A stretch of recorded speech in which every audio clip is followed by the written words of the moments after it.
Hello again, everybody. Sebastian Keynes here with another Watch Your Realms video. In this one, I want to talk to you about Semrah, the Titanic Ruins and Apocalypse 2. Let me go here into this, into the reward, because here I can kind of show you what team it is that I use most of the time. And when I do decide to spend the time and I'm really push, this is kind of the score that I can get right now with just 170,000.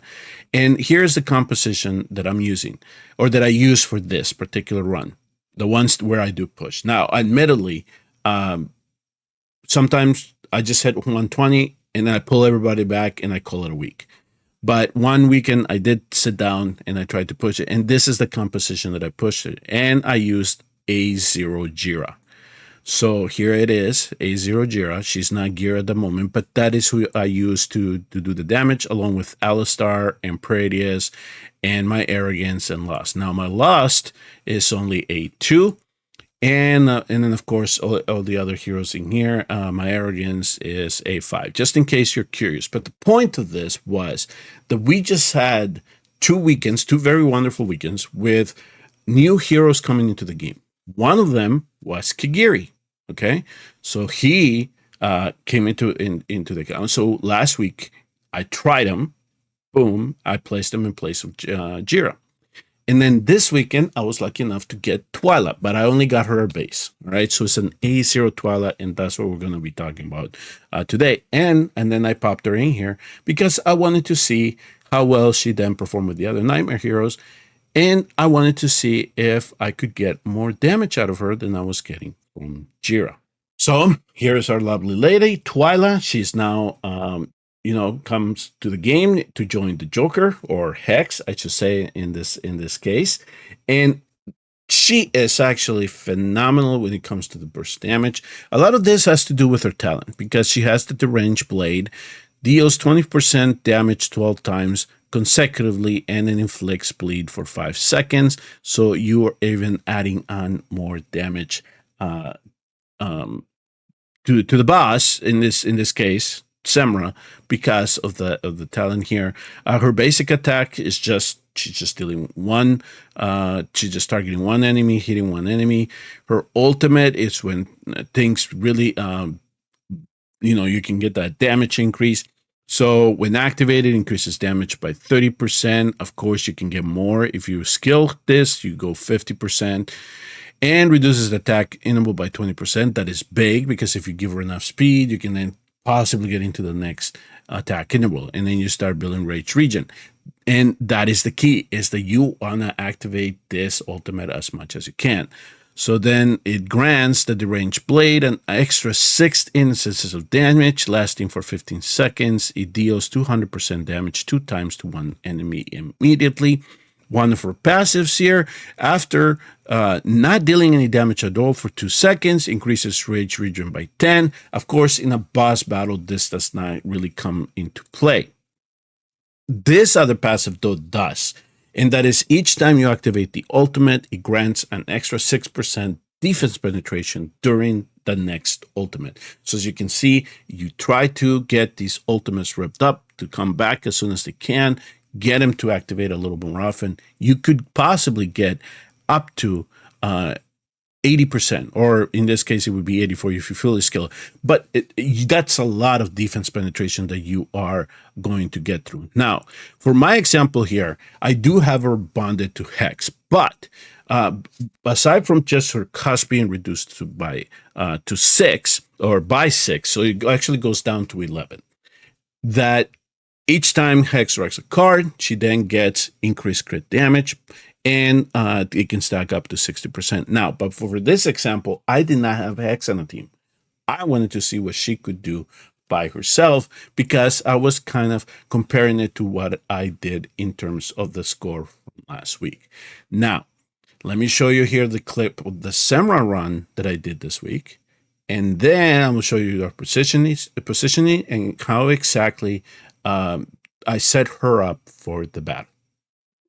Okay, so here's the clip that I collected on this, and I'm gonna show you the build that I used on her. I had to do this manually because, of course, I'm resetting everything. But essentially what I did is I kind of gave her the same set that I had used on Kigiri the week before. So here, 23,000 attack, 304 critical damage, and the speed. I know I breezed through that a little bit too quickly, but the speed, let's make sure you can see that clearly. The speed is 422. Remember then that she also is gaining speed a little bit more. So the interval is about 1.4. Now, the thing is, in terms of setting this up as well, is that I gave her the same spot that I had Jira on previously with the score, that the high score that I set up for my account, and for the one that I use for Kigiri run. So here we go. Everything is going to get set up right now. And I'm going to fast forward here a little bit just to then give you an idea of where everything is laid out.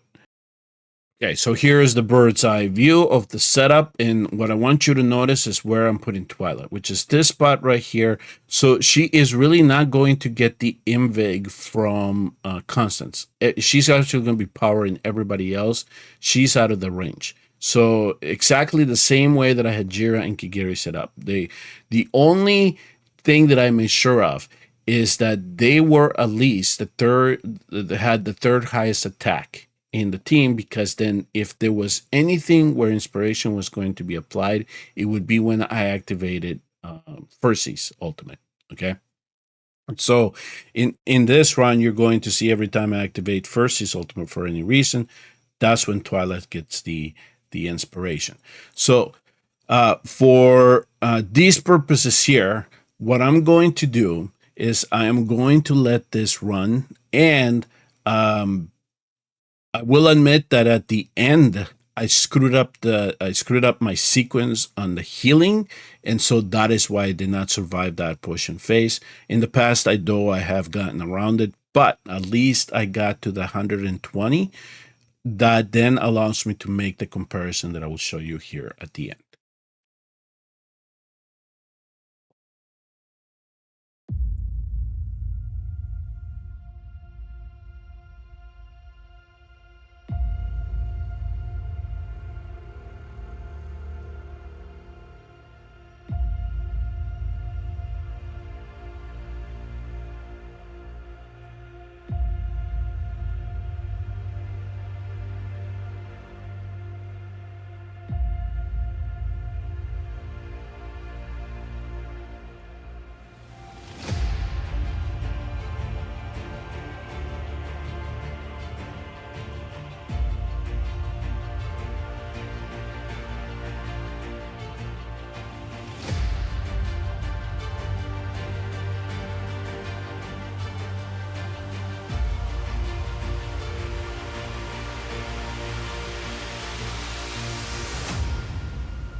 All right, so here we are after the run that I showed you. We did make it to 120,000. Usually I can push this a little bit more, but I did screw up that last phase, as I told you.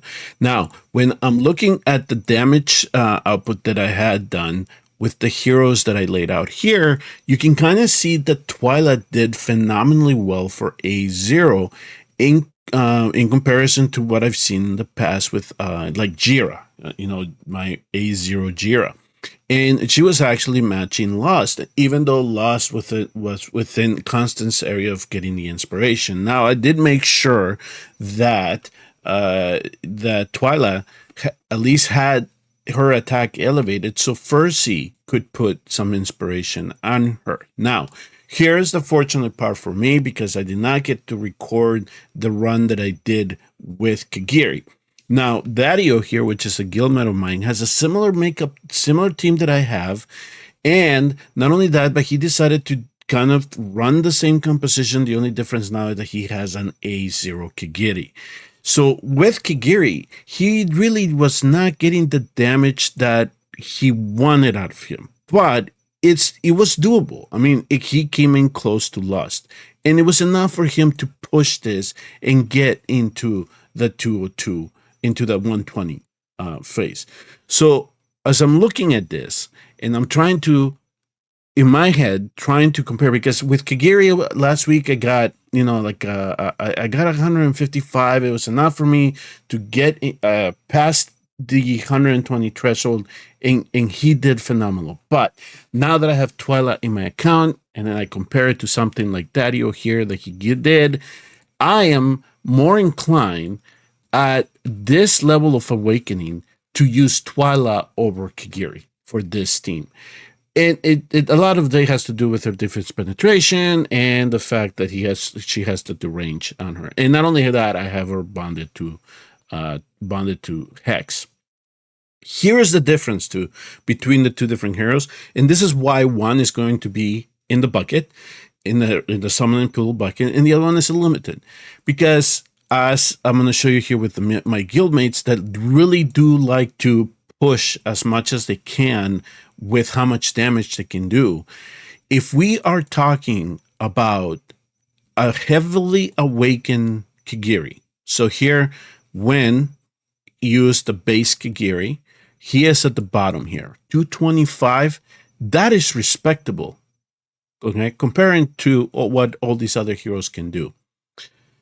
Here's the difference now, where I would say in the debate of Kigiri versus Twyla, is that as Kigiri is in the lower base, in the low base of his awakenings, and then Twyla is kind of up here. So as you start awakening Twyla, you are going to get that gradual increase in damage, and she's going to be performing a lot better. But what's happening with Kigiri is that when you get to A3 and then push to A5, he just passes Twyla. So in this regard, if I'm showing here like Fivo's team, when he puts his A5 Kigiri into the best situation, this is the amount of damage that he can do. And I can tell you, at least from some of the testing that I was able to do in the test server, to try to get Twyla to do that much damage, even with the bonded skill, it's going to be a little bit more difficult to do it at A5. So I think that this is where the distinctions between these two heroes go, in terms of whether you want to use Kigiri or you want to use Twyla. So for those of you that scored Twyla this weekend, congratulations. You have a great hero for you to set a base around and try to push Apocalypse 2. And if you have Hex, if you have her bonded to Hex, it improves her if you bring Hex into the battle, okay? And a lot of that has to be with her passive, because Hex needs to be drawing the cards for her to then get that boost in crit damage. So that is essentially where we are in terms of the comparisons that I can give you between these two heroes. They're both phenomenal heroes. I am glad I have them both on my account, but at the moment where I am with these two heroes, and especially because I do not have Kigiri at A5 or A3, respectively, at A3, I am going to be relying more on Twyla to push, to get me to this, to keep pushing this every week and just get to the 120 as quickly as I can. All right.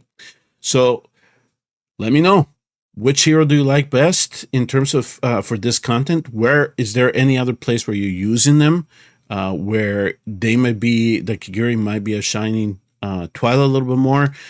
I can tell you, at least from some of the stuff that I did in the test server when it came to campaign, especially chapter 10, Twyla was doing enough damage. She was taking care of all those ice demons. So she definitely can do some respectable stuff there. We know Kigiri can do it as well, especially if his the Ember Strike triggers the back, and he can do double the damage. Then he also is capable of doing stuff like that. So, definitely, Twyla and Kigiri are both Guild Boss 2 heroes.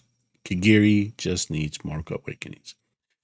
Thank you all very much for tuning in and watching. I do hope you appreciated the video, and if you did, please hit like and subscribe, and I will see you all in the next Watch Your Realms video.